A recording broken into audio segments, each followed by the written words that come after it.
Let us move on to the second part of our session regarding the after stories of a few cases Sunil-san covered in the book.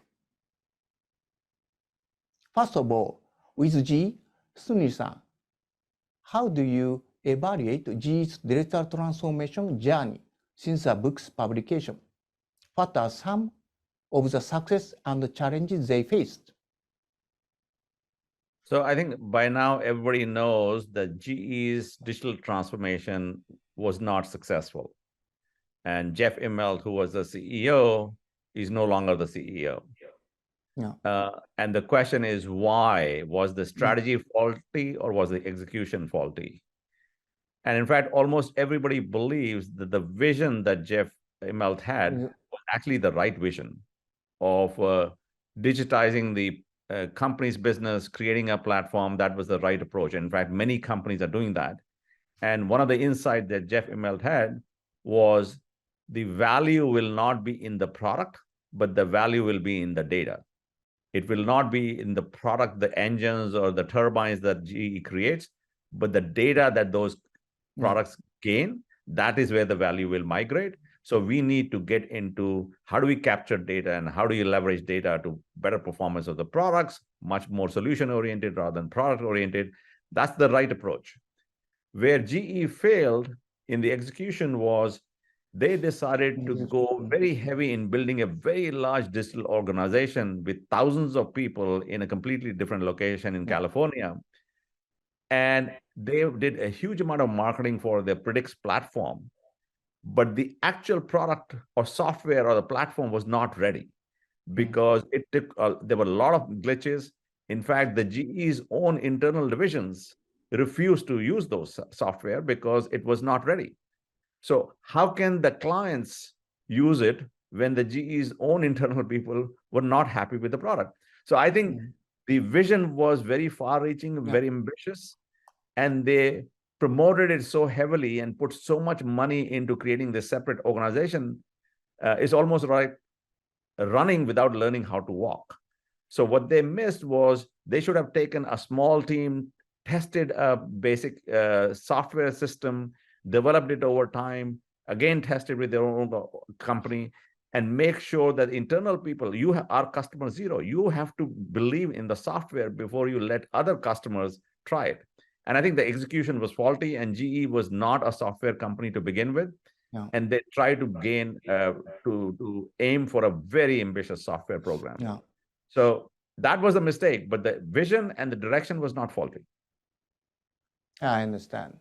So I understand that the organization culture is very important, and we should change organization culture to make digital transformation successful. I understand. Thank you. Please. Adobe has seen remarkable growth since 2018. Professor, would you share some of your observations on this journey with us? Sure. So Adobe transformed from a product selling software in a box to software in the cloud, software as a service, subscription service in 2013. And that was very successful, and they grew from 2013 to 2016, 2017.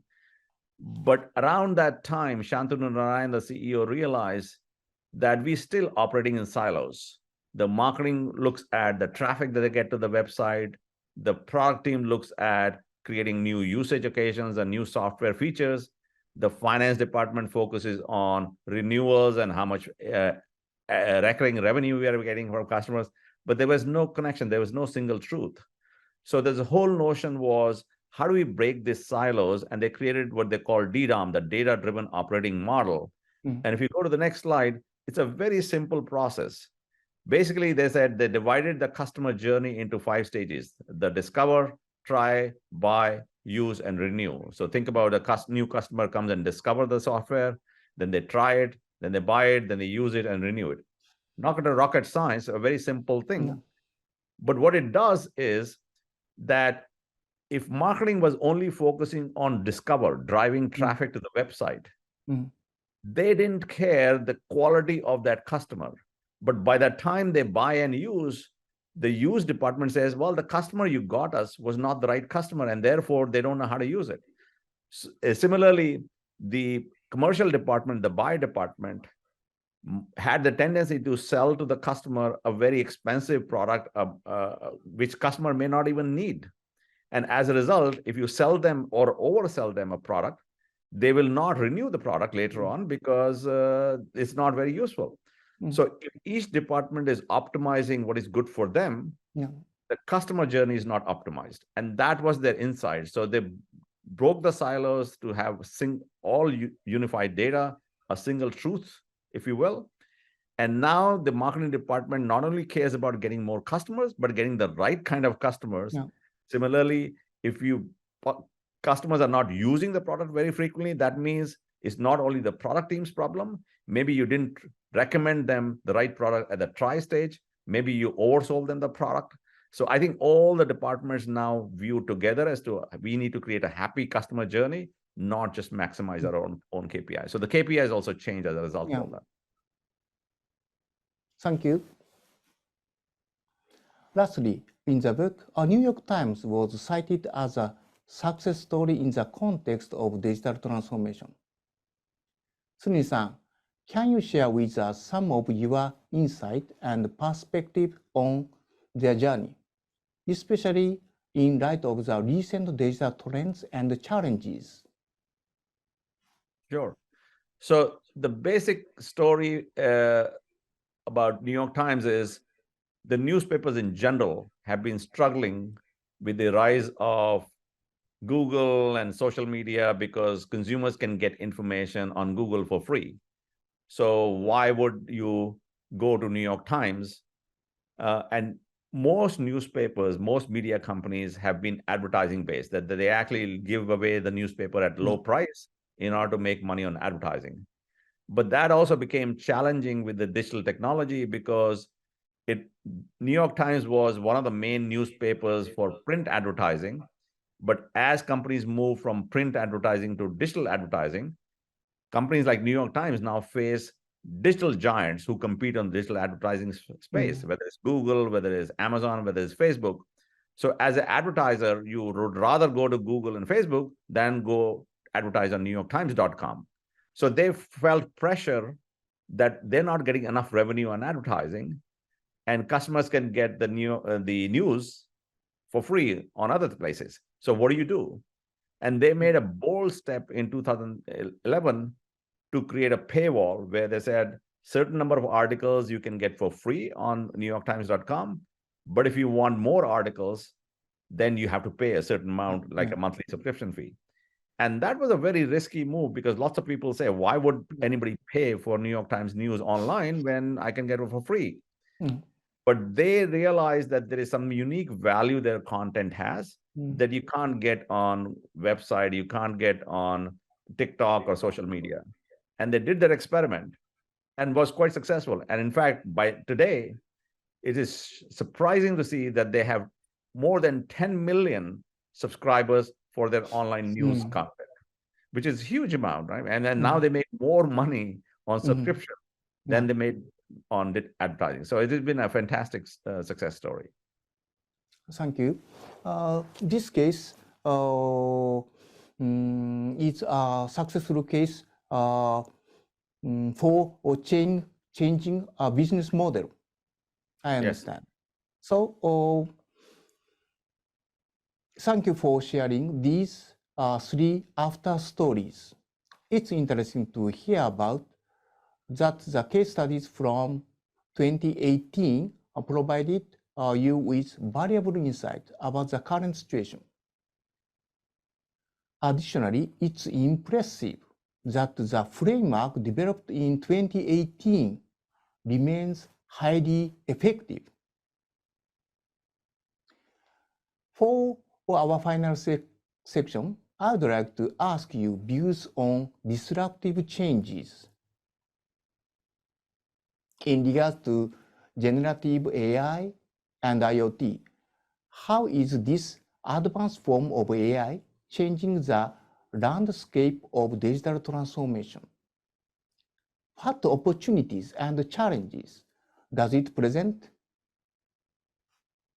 Right. So I think generative AI certainly has caught the world by storm with ChatGPT and many other similar software that are emerging now. And they're just absolutely remarkable. And I think people are sort of wondering as to how do we leverage this technology? So certainly generative AI is already having a big impact and will have more impact on creative industries. So if you're an advertising agency, for example, how you create ad and personalized ads will change. If you're a knowledge-based companies, that will also have an impact on terms of if you are a search engine, how you present, if you're Google, how do you present results is going to be very, very different. And that's exactly what Microsoft is hoping, that using generative AI, they can actually much more effectively compete with Google. So I think lots of industries will go through this transformation, but even more broadly than generative AI, because generative AI is basically a large language model. And the classic AI is much bigger than that. And IoT is a good example. And you listed it here very rightly, that and this has been, IoT transformation has been going on for almost a decade now. The Industry 4.0, for example, and a huge impact on B2B industries where I can automate factories, I can capture data of the machines, I can create digital twins. And that's a huge impact on terms of improving efficiency, improving supply chain, monitoring big assets like jet engines and turbines, etc. So I think those are very, very powerful, and you'll see even more impact of these in the future. Thank you. Thank you for excellent discussion based on driving digital strategy. Through today's dialogue, I could reach deeper understanding of the theoretical concept presented in the book, allowing us to gain a profound understanding of how digital strategies are driving changes within our organizations. In closing, I'd like to kindly ask you to share your message and advice to business executives and leaders in Japan. Please. Yeah, so I think what I will say is, we all know technology is rapidly developing. Scientists are hard at work to come up with completely new innovations in technology.